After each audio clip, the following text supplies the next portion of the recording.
गुरुजी मैं पानी का लोटा चढ़ाते चढ़ाते मेरा पूरा कम से कम मेरे को 8 साल हो गया, पर मेरी जिंदगी में सुख बिल्कुल नहीं आया।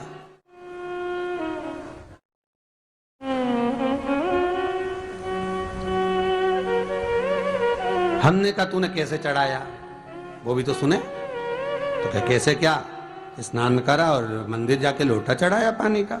अच्छा, अब मैंने कहा तू चुप रहे। उसके पति, यहीं की इसी ऑफिस की बात है, भवानी मंडी से, उसके पति से पूछा, हाँ जी वर्मा जी सही बताओ पत्नी लोटा कैसे चढ़ाई। गुरुजी ना जाने कहाँ के महाराज के चक्कर में पड़ी, लोटा भर के पानी चढ़ाने जाए, नहाने के बाद बच्चा इतना सा रो रहा, चिल्ला रहा, पर उसको टच तक नहीं करे, किसी चीज के नहीं छुए, और बिल्कुल कोरी की कोरी साड़ी पहने, धुली हुई, पहले ही बाथरूम में टांग के धर दे, उसको कोई छू नहीं सकता, टाविल टच नहीं कर सकता, और ऐसी जाके शंकर जी के फिर लोटा चढ़ाए। मंदिर में अगर किसी ने छू लिया तो वापिस आ जाए, नहाए धोए फिर जाए। मैंने कहा बस अब तो तू ऐसी जिंदगी भर चढ़ाती रहे तो भोलेनाथ आएगा ही।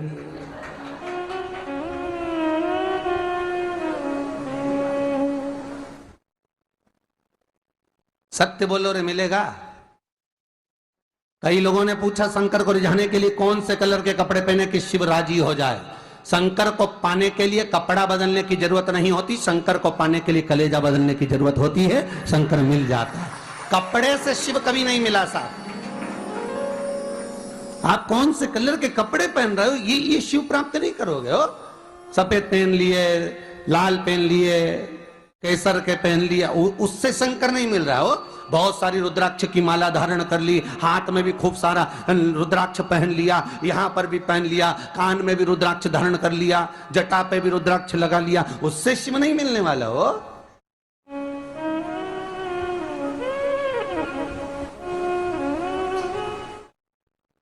अरे भाई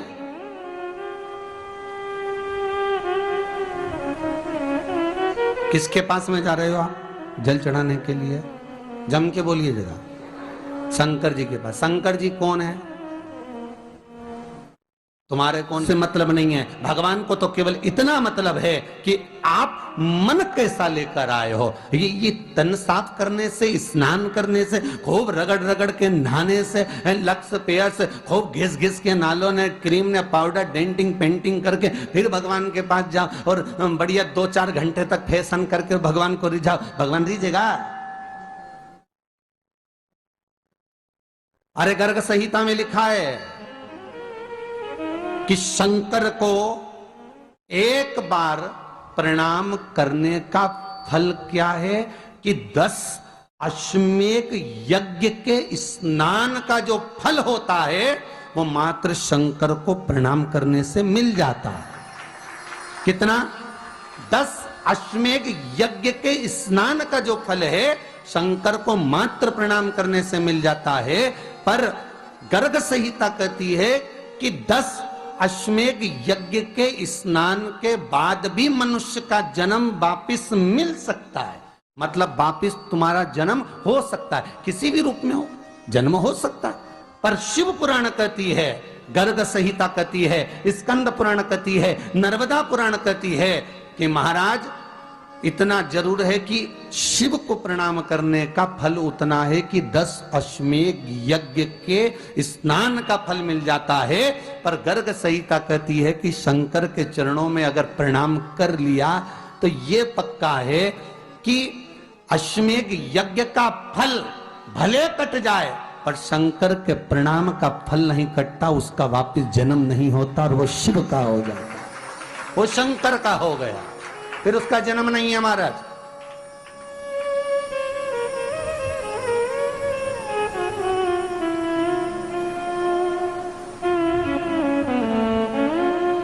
पति से कहा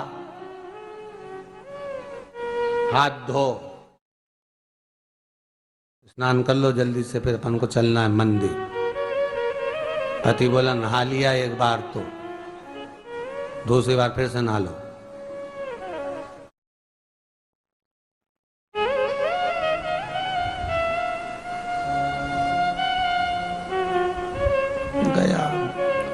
नी के ना माने तो कई घर में चंद्र घंटा से माथा बिड़ा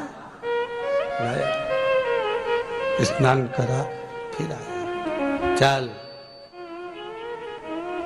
पलंग पे काय को बैठ गए?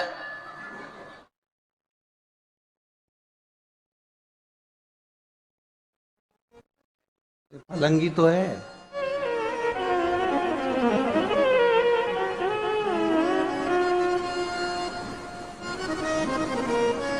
फिर से नहा के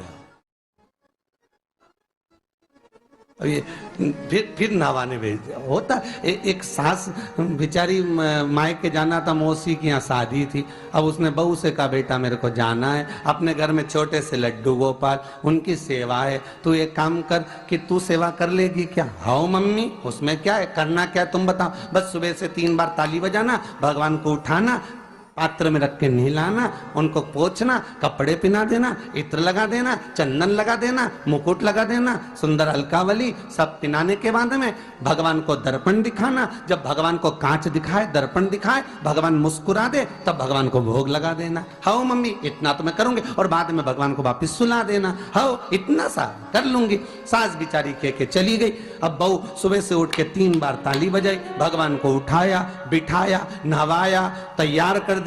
तैयार करके जो दर्पण दिखाया तो भगवान तो मुस्कुराया ही नहीं। अब इसको कौन समझाए कि पीतल की मूर्ति कोई हंसे है? पर उसने तो विचार करा कि सास कह के गई भगवान जब मुस्कुरा दे तो उनको भोग लगा देना। अब भगवान तो कोई मुस्कुराए नहीं, ये दर्पण दिखाया। इसको लगा कि मेरी सेवा में कोई कमी रह गई। इसने भगवान का कपड़ा वपड़ा वापिस उतारा, इनको वापिस रजाई में सुला दिया। अब भगवान को वापिस रजाई में सुलाया, फिर आ गई, 3 बार फिर ताली बजाई, भगवान को फिर उठाया, फिर बिठाया, बिठाने के बाद में फिर उनको कपड़े वपड़े पहनाकर फिर दर्पण दिखाया, पर भगवान तो मुस्कुराया ही नहीं। ये वापिस इस सेवा में गलती रह गई। वापिस इसने सब कपड़ा उतारा, भगवान को फिर सुला दिया। सुबह 8 बजे से नहवा रही, कपड़े पहना रही और सुला रही। 1 बज गई।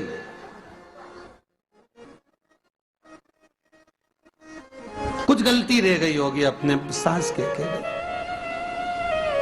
अब की बार फिर भगवान को नहवाया। भगवान भी मन में सोचे नहवाई नहवा रही, खवा तो कछु ना रही। 28 बार नहवा दिया। इसके बाप का क्या जाए, 29 बार भी नहवा देगी। सर्दी होगी तो हमको होगी, इसका क्या जाए। नहवा ही रही है और खवाती कुछ नहीं, फिर सुला देती है, फिर ताली बजा। अब क्या फिर आ गई और 29वीं बार फिर बैठ गई और फिर भगवान को नहवाया, कपड़े पहनाया और पहनाने के बाद भगवान का श्रृंगार करके जैसे ही दर्पण उठाया, उठा के जो भगवान को दिखाने लगी, भगवान ने मन में सोचा अब की बार तो हंसी दूंगा, चाहे कुछ भी हो जाए। और भगवान दोनों दांत दिखा दिए। जैसे ही भगवान ने दांत दिखाया, इसने दर्पण रखा और जल्दी से भोग लाई, भगवान के जिमाया। भगवान के जिमाया, जिमने के बाद भगवान को फिर वापस सुला दिया। अब ये सुबह से जैसे ही आए तो भगवान पहले ही मुस्कुरा के, क्योंकि भगवान को मालूम है नवाएगी 25 बार का मतलब उससे चंद हंसी दो, हंसने में क्या जाता, तो भगवान पहले से मुस्कुरा के बैठ जाए। अब एक दिन सास आ गई। सास ने कहा बहू अब सेवा मैं कर लूंगी। हाँ मम्मी कर लो। मम्मी सेवा करने बैठी। मम्मी ने भी स्नान कराया, श्रृंगार करा, कपड़े पहनाए, मुकुट लगाया। सब लगाने के बाद जैसे ही सास कांच दिखाने के लिए दर्पण को उठाई, इतने में से मूर्ति में से आवाज आई, दर्पण तो तेरी बहू दिखाएगी, उसको बुला दे, बहुत जोरदार दिखाती, वो दिखा सकती, तू वापिस धर दे दर्पण, तेरे बस का नहीं। भगवान को भी लगा कि भैया सामने अब इसमें कोई दिखावा था क्या? प्रेम, वात्सल्य था। भगवान भक्ति के बल पर ही था। फिर बैठ गए पलंग पे, नाव वापिस। नहाते नहाते चले, मंदिर पहुंच गए और राम बेलपत्तर तो घर घर ही आई। जैसे ही बोली बेलपत्तर घर धरी आई, पति इसको घूर के देखा, 2 बार नवाया है और बेलपत्तर रखी आई घर। ये पति से कहती कि तुम लेने जाओ, उससे पति पहले ही बोल दिया था कि मेरा तो आज घुटना बहुत दुख रहा, बहुत घुटना दुख रहा।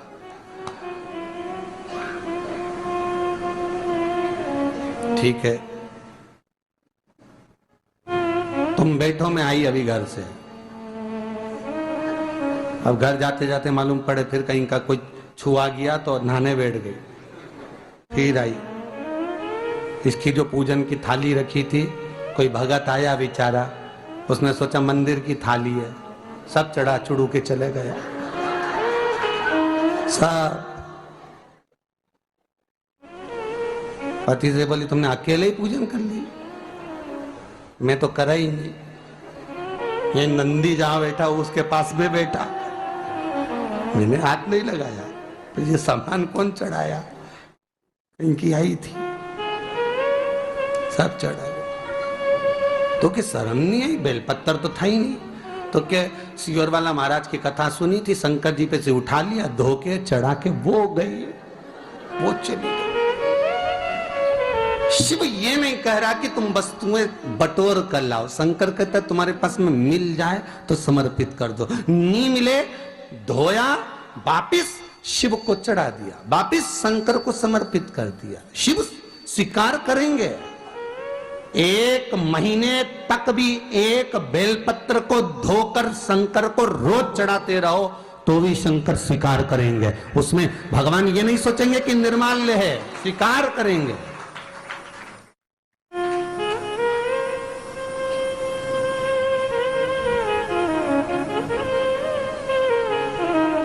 इसका मतलब ये नहीं है कि तुम मंदिर की घर से अगर पास में लगी हो, नजदीक में लगी हो, 8, 10, 15 घर छोड़कर कुछ थोड़ी दूरी पर भी बेलपत्र लगी हो तो लेकर जरूर जाना। नहीं तो कहीं कहीं की इतनी आलसन। उन्होंने कहा सियोर वाला महाराज बोला तुम तो उठा उठा के चढ़ा दो। तो भगवान के